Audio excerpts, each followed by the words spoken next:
Hello बच्चों, कैसे हो? तो हम लोग पढ़ रहे थे आइसोमेरिज, ऑप्टिकल आइसोमेरिज। तो ऑप्टिकल आइसोमेरिज में हम लोगों ने पढ़ा था डेस्ट्रो रोटेटरी एंड लेवो रोटेटरी। दोनों का डायरेक्शन एक दूसरे के अपोजिट होता है, ठीक है। और ये स्टीरियो आइसोमेरिज में होता है, इलेंशियोमर में होता है, ठीक है। तो अब इसमें हमने पढ़ना है रेसमिक मिक्सचर। पिछले लेक्चर में मैंने बताया था, उसको थोड़ा और हम लोग डिफाइन करते हैं। रेसमिक मिक्सचर होता क्या है, ठीक है। सबसे पहले हम लोग ये जाने कि सपोज करो कि आपका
ये इसका जो है ये इलेंशियोमर्स है, इलेंशियोमर्स है। इसको अगर डी कहें तो ये एल होगा, अगर इसको एल कहें तो ये डी होगा। मतलब अगर इसकी डायरेक्शन ऐसे है तो इसकी डायरेक्शन ऐसे होगी, अपोजिट। इसको कहते हैं हम लोग डेस्ट्रो रोटेटरी, और इसको कहते हैं लेवो रोटेटरी, ठीक है। तो ये दोनों तुम्हारा आइसोमर्स, स्टीरियो आइसोमर्स। स्पेस में इनके पोजीशन डिफरेंट है, ठीक है। अगर इसका कंसंट्रेशन और इसका कंसंट्रेशन दोनों इक्वल हो, equal concentration of equal quantity, equal quantity का इक्वल कंसंट्रेशन हो तो ये क्या होगा, रेसमिक मिक्सचर कहलाएगा। क्या कहलाएगा? रेसमिक मिक्सचर कहलाएगा। और रेसमिक मिक्सचर जो होते हैं वो ऑप्टिकली इनएक्टिव होता है, ऑप्टिकली इनएक्टिव होता है। क्यों? इसको बताया नीचे वाले को।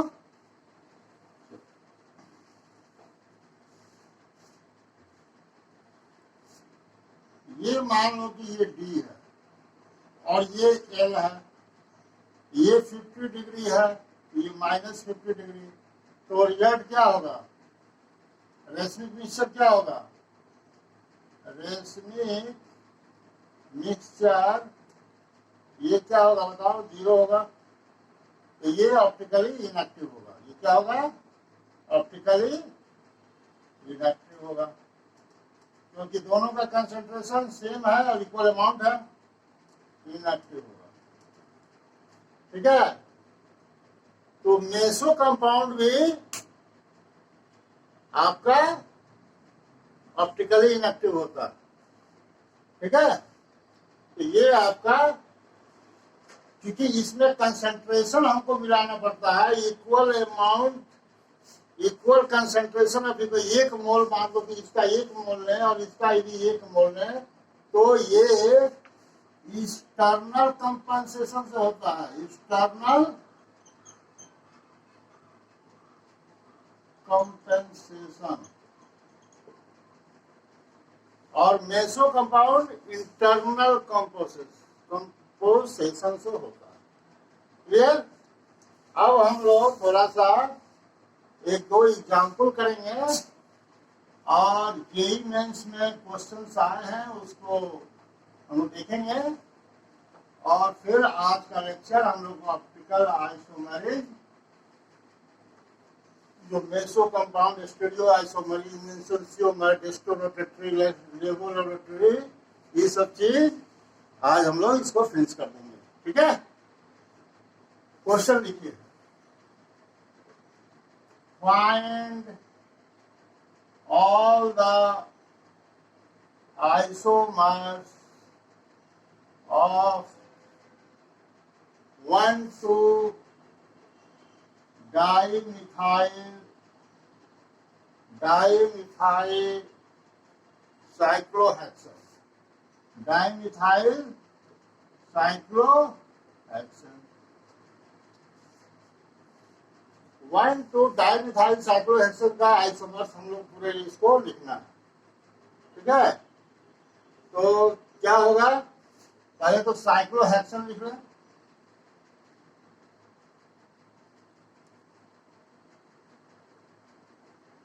ये साइक्लोहेक्सेन हो गया। अब कह रहा है कि डाइमिथाइल। ठीक है, तो डाइमिथाइल इसको बना दें।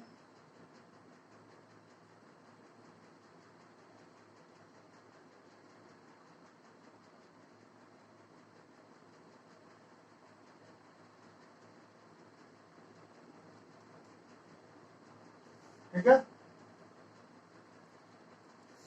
अब बताइए, ये तुम्हारा हो गया 1,2-डाइमिथाइल साइक्लोहेक्सेन। क्लियर?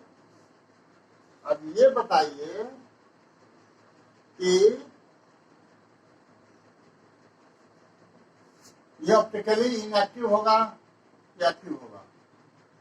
देखो, ये कार्बन है और ये कार्बन है, इस कार्बन है, इस पर एक हाइड्रोजन होगा, ये अंदर की ओर तो बाहर की ओर जाएगा, ये अंदर की ओर जा रहा है तो बाहर की ओर जाएगा, और एक आपका ये ग्रुप हो गया और एक आपका ये ग्रुप। इस पर देखिए, एक, ये 2 और ये 3 है, 4, ये कायरल होगा, ये भी कायरल होगा।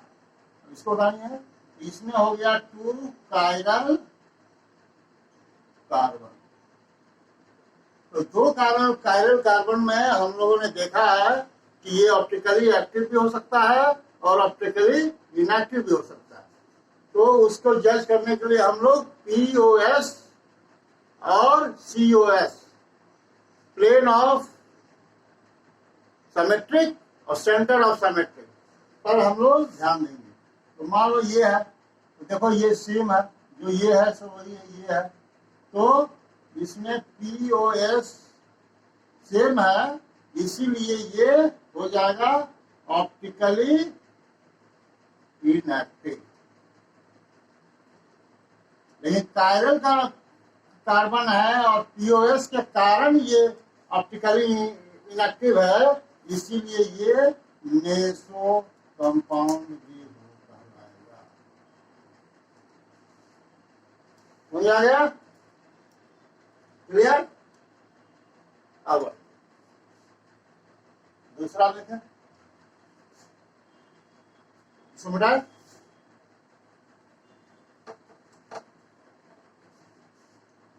दूसरा है आपका, पहले साइक्लो हम लोग हेक्सेन बना लें, और एक तो अंदर की ओर जा रहा है और एक जो है जो बाहर की ओर जा रहा है, जो ये ट्रांस कहलाएगा। ठीक है, वो सिस था, ये ट्रांस है। तो अब देखो ये तो कार्बन है, ये कार्बन, इस कार्बन हाइड्रोजन एक होगा, एक ये होगा, एक ये ग्रुप होगा, एक ये होगा, तो ये तो कायरल होगा, ये भी कायरल होगा, कायरल होगा, ये भी कायरल होगा। तो इसमें भी दो कायरल कार्बन होंगे, दो कायरल कार्बन होंगे। दो कायरल कार्बन होने से या तो ये ऑप्टिकली एक्टिव हो सकते हैं या ऑप्टिकली इनएक्टिव भी हो सकते हैं। तो इसमें POS देखें, प्लेन ऑफ सिमेट्रिक, तो देखो ये सेम नहीं होगा, ये अंदर की ओर आ रहा है, ये बाहर की ओर जा रहा है, तो ये कभी प्लेन ऑफ सिमेट्रिक ये नहीं होगा, इसीलिए ये ऑप्टिकली एक्टिव है, ऑप्टिकली एक्टिव है। और ऑप्टिकली जब एक्टिव हो गया तो ये मेसो कंपाउंड नहीं हो सकता, no meso compound, no meso compound, ठीक है। ये आपका ट्रांस है, वो सिस था, ये ट्रांस। अब जब ये है ऑप्टिकली एक्टिव हो गया तो इसको हम लोग मिरर पर इसको देखें, तो मिरर पर जब देखेंगे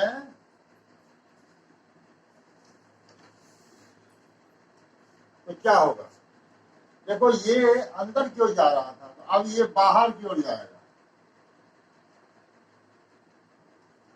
और ये बाहर की ओर जा रहा था, तो अब ये अंदर की ओर जाएगा। मिरर में ठीक उसका उल्टा दिखाई देता है। फिर ये तो कायरल होगा, ये भी कायरल होगा, ठीक है। अब ये जो हो गया ये आपका इनएंशियोमर्स हो गया, इनएंशियोमर्स हो गया, ठीक है। ये D, अगर ये D है तो ये L होगा, या ये L होगा तो ये D होगा, क्लियर।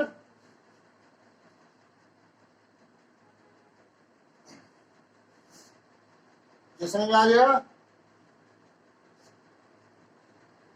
तो टोटल आइसोमर्स क्या होगा इसमें, टोटल आइसोमर्स हो गया 3, एक पीछे दिखाए थे और 2 1 3, टोटल आइसोमर्स। ऑप्टिकली इनएक्टिव कितना हुआ, ऑप्टिकली इनएक्टिव एक वो था, ये तो एक्टिव है तो ये भी एक्टिव होगा, ऑप्टिकली इनएक्टिव 1, ऑप्टिकली एक्टिव कितना हो गया, तो 2, एक ये और एक ये, ठीक है।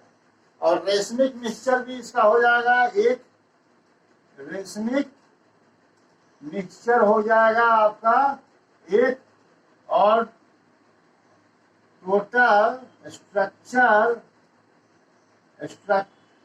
आइसोमरिन कितना हो जाएगा, स्ट्रक्चर आइसोमर्स, आइसोमर्स हो जाएगा आपको एक,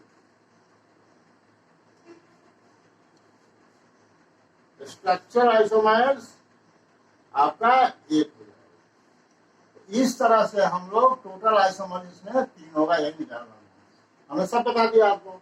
इसमें ऑप्टिकली इनएक्टिव कितना होगा, ऑप्टिकली एक्टिव कितना होगा, रेशमिक मिक्सचर का होगा, मेसो कंपाउंड एक ही होगा, मेसो कंपाउंड इसमें भी एक ही होगा, ठीक है। तो इस तरह से सवाल आपके कभी जेईई मेंस में निट में आ जाते हैं, इसलिए इसको बहुत ध्यान और बारीकी से समझने की कोशिश कीजिए। अगर नहीं समझ में आया तो आप कमेंट सेक्शन में लिखकर हमको बताइएगा कि सर नहीं समझ में आई, इस पॉइंट पे मुझे दिक्कत हो रही है, ठीक है। अब देखिए एक जेईई में सवाल आया हुआ है, ठीक है। जेईई का तो फॉर्म आप लोग भरे होंगे, और देखो केमिस्ट्री ही ये स्कोरिंग सब्जेक्ट होता है, नंबर ज्यादा केमिस्ट्री नहीं आता है। जिसका केमिस्ट्री अच्छा उसका सोचो की संभावना होने की ज्यादा, जिसका केमिस्ट्री को संभावना कम है। चलो ये एक नेक्स्ट क्वेश्चन पर हम विचार करें जो जेईई में आया होगा। ठीक है। फाइंड, क्वेश्चन है find all the cyclic isomers, find all the cycloisomers for 20, ठीक है। अब बताओ साइक्लिक आइसोमर्स कितना होगा, 5 कार्बन है।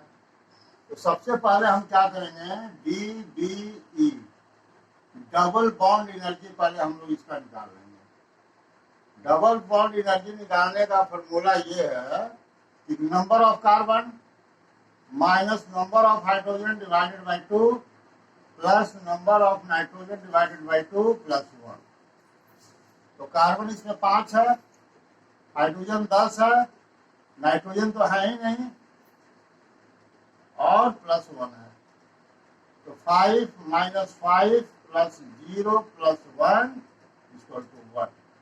तो इसमें जो है 1 आया, इट मीन्स कि DBE 1 आया, इसका मतलब हुआ कि इसमें 1 डबल बॉन्ड होगा या 1 रिंग होगा, 1 डबल बॉन्ड होगा या 1 ही रिंग होगा। क्लियर, निकाल लेंगे, यही मीन्स आया होगा, ठीक है। तो अब हम लोग पेन बना लें।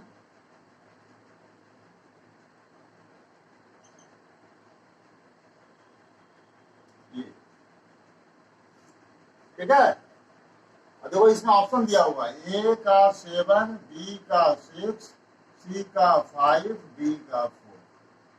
तो मैं आंसर बता देता हूं, ये 7 होगा, ठीक है। यहां पर देखोगे तो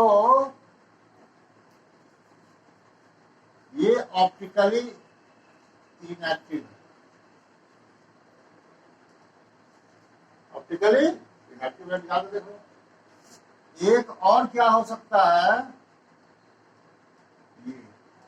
ये CH2 ले लो, ये CH2 ले लो, ये CH2 ले लो, ये CH ले लो। इस कार्बन पर देखोगे तो ये कि ये है, एक हाइड्रोजन है, ये ग्रुप है, और एक ये ग्रुप है। तो ये तो होगा नहीं, ये भी ये सेम है, चलिए ये भी ऑप्टिकली इनएक्टिव होगा। इसमें कोई भी कार्बन पर देखो सेम चीज है,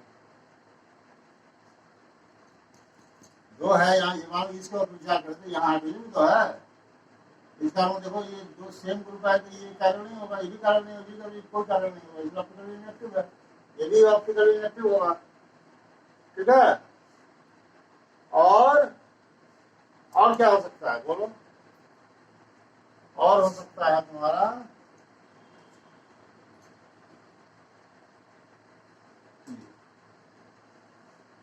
तो ये भी ऑप्टिकली, किसी भी कार्बन का देखोगे तो ये भी ऑप्टिकली इनएक्टिव होगा, देख लो, ठीक है। चौथा क्या हो सकता है,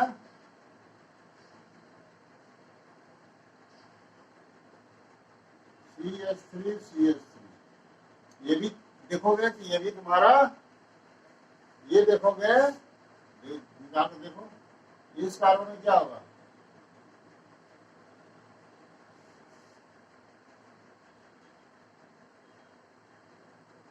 ये भी ऑप्टिकली इनएक्टिव होगा,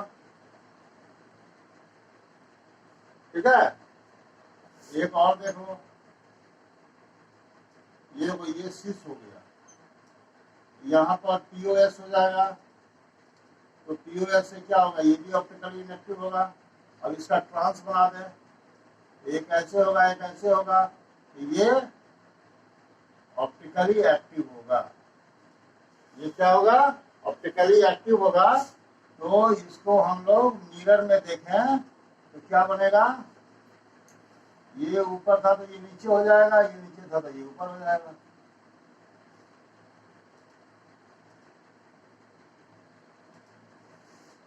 ठीक है। इसमें देखो ये कोई POS नहीं होगा, तो ये भी ऑप्टिकली एक्टिव होगा,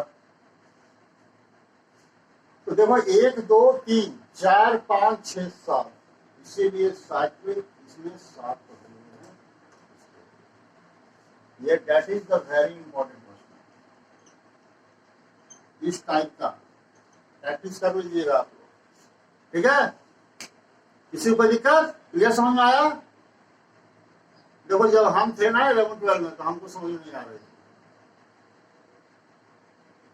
लेकिन आज मौका मिला है कि आप लोगों को मैं अच्छी तरह से समझ गया हूं और मैं तो फिर आपको समझाने की कोशिश की है। मुझे ऐसा लगता है कि आप लोगों को समझ में आ गई होगी। ओके, किसी को दिक्कत? अगर आपको वीडियो पसंद आए तो कृपया इसे लाइक करें, शेयर करें, सब्सक्राइब करें। Okay, bye.